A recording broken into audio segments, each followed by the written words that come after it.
A internet nunca esquece.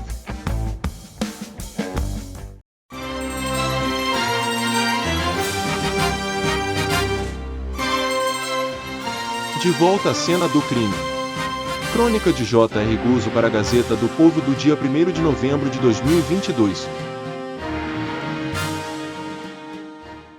Os brasileiros não são tolos e estão vacinados contra o modelo lulopetista de confundir para dividir, de iludir para reinar. Mas vejam a audácia dessa turma. Depois de ter quebrado o Brasil, Lula diz que quer voltar ao poder.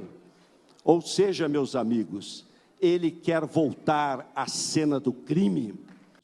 Ele quer voltar à cena do crime. Ele quer voltar à cena do crime. O ex-presidente Lula está de volta à cena do crime, de acordo com a descrição feita tempos atrás pelo próprio vice da sua chapa. Eis ele aí de novo, aos 77 anos de idade, eleito presidente do Brasil pela terceira vez. Foi por pouco. Mas jogo que acaba em 5-0, ou 1-0, vale o mesmo número de pontos, e o que conta é o resultado marcado no placar do TSE. Após a campanha eleitoral mais desonesta que já se viu na história política deste país, com a imposição de uma ditadura judiciária que violou todo tipo de lei para lhe devolver a presidência, o líder supremo da esquerda nacional volta a mandar no Brasil. Com ele não vêm os pobres, nem um projeto de justiça social, e nenhuma das coisas cheias de virtude de que falam as classes intelectuais, os parasitas que lhe dão apoio e a sua própria propaganda. Voltam a mandar os donos do Brasil do atraso, esses que querem manter os seus privilégios de 500 anos, não admitem nenhum governo capaz de atender aos interesses da maioria dos brasileiros que trabalha e exigem um Estado com poderes de Deus, e eternamente a seu serviço. São eles os que realmente ganharam. Conseguiram convencer a maior parte do eleitorado, segundo os números da autoridade que controla as eleições, que é uma boa ideia colocar de novo na presidência da República um cidadão condenado pelos crimes de corrupção passiva e de lavagem de dinheiro. Começa agora o pagamento da conta, e quem vai pagar, como sempre acontece, são os brasileiros que têm menos. Lula foi levado à presidência pelo colapso geral da Constituição e das leis brasileiras ao longo do processo eleitoral, resultado de uma inédita intromissão do alto poder judiciário, abertamente ilegal, em cada um dos passos da eleição. O fato objetivo é que a dupla STF-TSE, com o ministro Alexandre de Moraes dando as ordens e Lula no papel de beneficiário único, fez tudo o que seria preciso para um observador neutro definir a disputa como uma eleição roubada. Pode não ter sido na contagem aritmética dos votos, mas com certeza fizeram o possível para dar a impressão de que foi. Basicamente, os ministros do Supremo Tribunal Federal e seu braço eleitoral o TSE, montaram peça por peça um mecanismo desenhado para favorecer em tudo o candidato do PT. O primeiro passo foi a decisão de anular a lei aprovada pelo Congresso Nacional, que permitia a prisão dos réus condenados em 2 instâncias. Como efeito imediato e direto dessa virada de mesa, Lula foi solto do xadrez de Curitiba, onde cumpria há 20 meses a pena pelos crimes a que foi condenado na Justiça. Em seguida veio o que deverá ficar na história como a sentença mais abjeta jamais dada nos 131 anos de existência do STF, do ponto de vista da moralidade comum e pelo princípio elementar que manda a justiça separar o certo do errado. Os ministros, simplesmente, anularam as 4 ações penais que havia contra Lula, incluindo as suas condenações, e, com isso, fizeram a mágica de desmanchar a ficha suja que impedia o ex-presidente de ser candidato. Não deram motivo nenhum para isso, não fizeram um novo julgamento em que ficasse provada a sua inocência, e nem o absolveram de coisa nenhuma, disseram apenas que o endereço do processo estava errado, portanto, ficava tudo zerado. A partir daí, e até desfecho no dia 30 de outubro, o sistema STF-TSE passou a trabalhar sem qualquer disfarce para favorecer Lula e prejudicar o único adversário real de sua candidatura, o presidente Jair Bolsonaro. A campanha eleitoral de 2022 foi uma fraude jurídica e política como jamais se viu neste país. O STF e os advogados de Lula, pagos com os bilhões do fundo eleitoral que foi extorquido do pagador de impostos, deram a si próprios o poder de violar as leis e a Constituição Federal para defender a democracia, e essa defesa, desde o primeiro minuto, foi fazer tudo para impedir que Bolsonaro ganhasse a eleição. A campanha se fez debaixo da pior censura imposta à imprensa desde o AI-5 do regime militar. A liberdade de expressão individual foi liquidada nas redes sociais. O TSE desviou para Lula, com desculpas de quinta categoria, tempo do horário eleitoral que pertencia legalmente a Bolsonaro. Houve trapaça direta também, cerca de 1.300 horas de mensagens devidas ao presidente em rádios do Nordeste simplesmente não foram levadas ao ar, durante a campanha. O TSE não fez nada, a única providência que tomou foi ameaçar com processo criminal quem fez a queixa e demitir o funcionário que encaminhou a denúncia aos seus superiores. Inventaram num momento especial de demência, multas de R$150 mil por hora a quem não obedecesse aos decretos do sistema. O ex-ministro Marco Aurélio, até outro dia decano do STF, não teve permissão para dizer que Lula não foi absolvido de nada pela justiça brasileira. O homem é um jurista, mas não pode falar de uma questão puramente jurídica. Em outro momento extraordinário, Moraes proibiu que fossem mostrados vídeos em que ele próprio, Moraes, dizia que o PT fez um governo de ladrões, nos tempos em que não era o protetor de Lula, nem seu servidor. Proibiram uma foto em que Lula aparece com o boné usado por uma facção criminosa no Rio de Janeiro. Na hora ele achou que era uma grande ideia, mas no fim os seus advogados decidiram que a coisa estava pegando mal e mandaram o TSE tirar. Uma ministra, para coroar este desfile de aberrações, anunciou em público que estava, muito a contragosto, violando a lei, mas só fazia isso de forma excepcional, porque tinham de impedir a reeleição de Bolsonaro, e com isso, salvar a democracia. Nunca se viu nada de parecido em nenhum país sério do mundo, mas é aí que está, justamente, o consórcio STF-TSE transformou o Brasil do ponto de vista legal, numa ditadura de republiqueta bananeira em que eleição só é ganha por quem manda.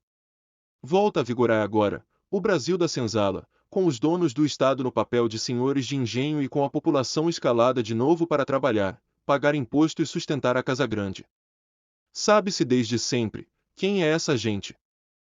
São as múltiplas modalidades de parasitas do Tesouro Nacional, dos que estão diretamente instalados dentro da máquina estatal até os que se servem dela para ganhar a vida sem risco, sem competição e sem trabalho. São as empreiteiras de obras públicas, que governaram o país nos quase 14 anos de Lula-Dilma e agora voltam ao Palácio do Planalto, a turma do amigo do meu pai e você sabe muito bem quem mais. São os eternos donos das estatais, que passaram esses últimos 4 anos longe delas, um desastre que jamais tinham experimentado antes. Foi um período em que as estatais deram lucro, o que poderia haver de pior para quem ganha bilhões com os seus prejuízos, como foi regra na era PT. São, obviamente, os ladrões do erário público, esses mesmos que confessaram livremente os seus crimes na Operação Lava Jato, devolveram fortunas em dinheiro roubado e fizeram do governo Lula, com base em provas materiais, o mais corrupto da história do Brasil. São os advogados criminalistas que defendem corruptos e o crime organizado. É a mídia, que voltará a receber verbas bilionárias em publicidade oficial pagas com dinheiro dos impostos. Só a Globo, nos governos do PT, levou 7 bilhões de reais em valores corrigidos. A vitória da Associação Lula-STF é a vitória do Brasil da licença-prêmio, dos aumentos automáticos para o funcionalismo público e dos penduricalhos que fazem as castas mais elevadas do judiciário terem salários mensais de R$100 mil ou mais, sempre com uma explicação legal para isso. Ganham, com Lula, os 12 milhões de funcionários públicos de todos os níveis, é uma população inteira de eleitores, e a maioria vota no PT. Por questões elementares de interesse pessoal. No governo de Bolsonaro o número de servidores federais foi o menor desde 2011, alguma surpresa que Lula tenha aí um dos seus principais reservatórios de voto. Ganham o imposto sindical e os proprietários de sindicatos, que enriquecem metendo esse dinheiro no próprio bolso. Ganha o consórcio do Nordeste, um bloco de governadores formalmente acusado de agir como organização criminosa durante a Covid. Ganham os vendedores de navios sonda para a Petrobras, que não extraíram uma gota de petróleo, mas embolsaram bilhões de reais até, convenientemente, suas empresas irem à falência. Ganham os artistas, ou quem se apresenta como tal, que em vez de público tem verbas do Estado, por força da infame Lei Rouanet. Ganha, em suma, o Brasil do antitrabalho, as classes que não admitem o mérito, o esforço e o talento individuais como a base da prosperidade pessoal, do crescimento econômico e da igualdade social. Em vez disso, querem políticas públicas que sustentem o seu conforto, e, como sempre, deixem a pobrada exatamente como está, com umas esmolas e a ficção de que o governo morre de preocupação com eles. Não há, a partir de agora, grandes notícias a esperar na economia.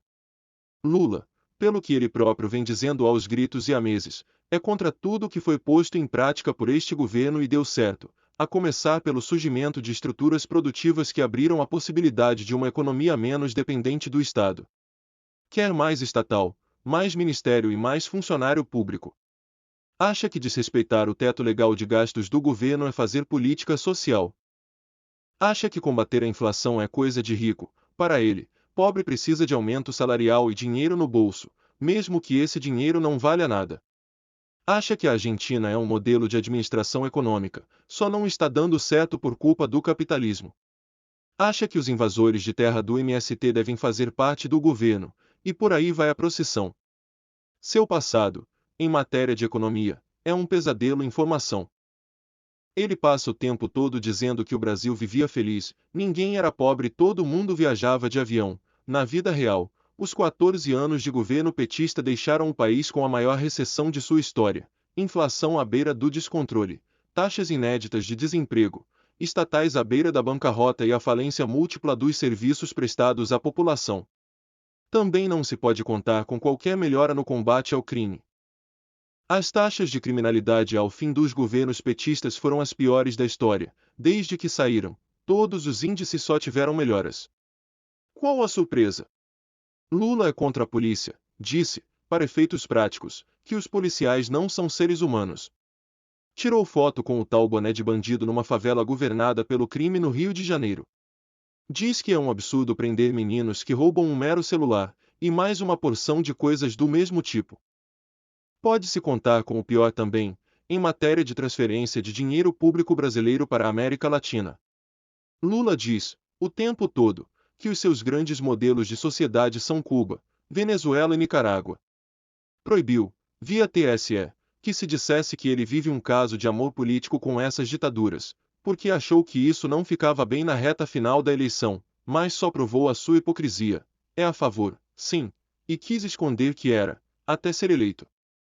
A partir de janeiro de 2023, esses três, mais Argentina, Chile, Colômbia e Bolívia, terão acesso de novo aos cofres do BNDES, a diretoria da Petrobras e aos 400 bilhões de dólares que o Brasil mantém nas suas reservas internacionais.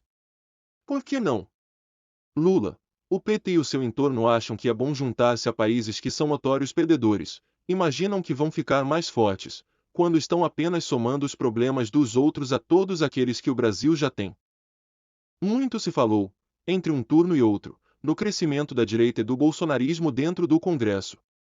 As almas mais otimistas têm imaginado até que a nova composição da Câmara, e principalmente do Senado, poderia servir de freio para os desastres anunciados por Lula, pelo PT e pelo que passa por sua equipe econômica, sem contar o MST e outros componentes tóxicos.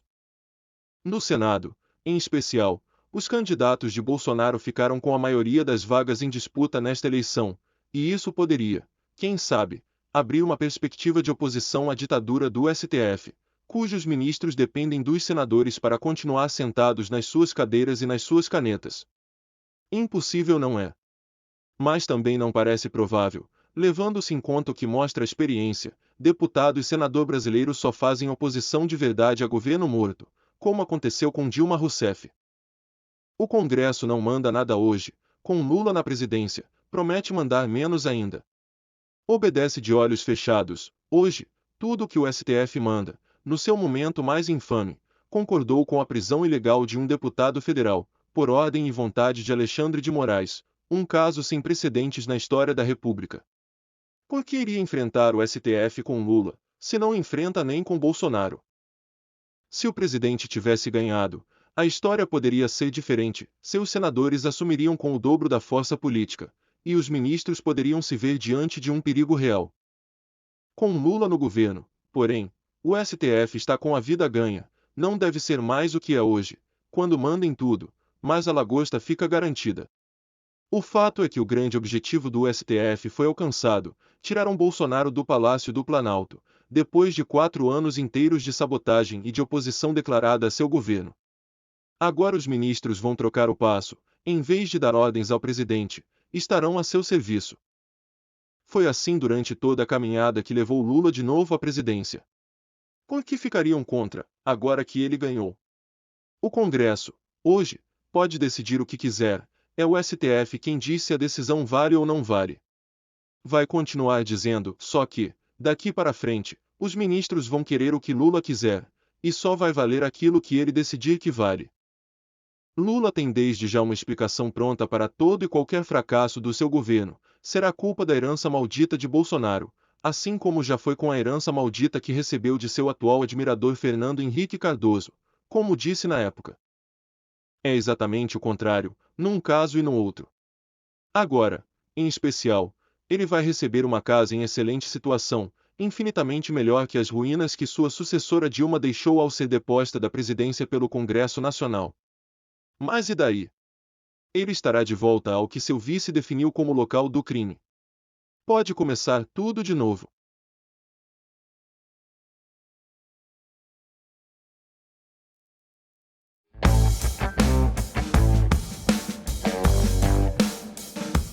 A internet nunca esquece. Obrigado por ter assistido ao vídeo. Se gostou, dê um like, se inscreva no canal e ative o sininho para ser avisado quando novos vídeos forem postados. E não esqueça de comentar e compartilhar esse vídeo e assistir outros do canal. Até a próxima!